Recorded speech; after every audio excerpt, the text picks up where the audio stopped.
ধরেন আইনশৃঙ্খলা বাহিনী শক্ত হলে আবার। সাবেক তথ্য প্রতিমন্ত্রী মোহাম্মদ এ আরাফাত আটক হয়েছেন। মঙ্গলবার তাকে গুলশান থেকে আটক করা হয় বলে বিশেষ সূত্রে জানা গেছে। দ্বাদশ জাতীয় সংসদ নির্বাচনে ঢাকা ১৭ আসন থেকে জয়ী হয়েছেন আওয়ামী লীগের প্রার্থী মোহাম্মদ আলী আরাফাত। অনেকটা প্রতিদ্বন্দ্বিতা ছাড়াই নৌকার প্রার্থী হিসেবে জয়ী হন তিনি। পরে তিনি শেখ হাসিনার নতুন মন্ত্রিসভায় প্রতিমন্ত্রী হিসেবে শপথ নেন। আরাফাত দীর্ঘদিন ধরে আওয়ামী লীগের একজন থিঙ্ক ট্যাঙ্ক হিসেবে কাজ করেছেন। তিনি ২০২২ সালের ডিসেম্বরে আওয়ামী লীগের কেন্দ্রীয় কার্যনির্বাহী কমিটির সদস্য হন।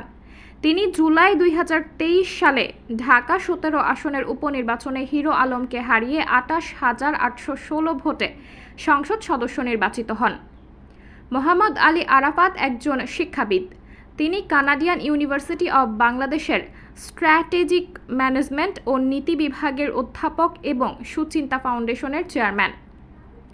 তিনি বাংলাদেশের অর্থনৈতিক উন্নয়ন ও চ্যালেঞ্জ, ট্রানজিট এবং কানেক্টিভিটি, বিদ্যুৎ খাতের জন্য উপযুক্ত নীতি, যুদ্ধাপরাধের বিচার, বাংলাদেশের রাজনৈতিক উন্নয়ন এবং গণতান্ত্রিক ইত্যাদির মতো বিভিন্ন বিষয়ে জাতীয় ও আন্তর্জাতিক মিডিয়াতে অনেক নিবন্ধ লিখেছেন।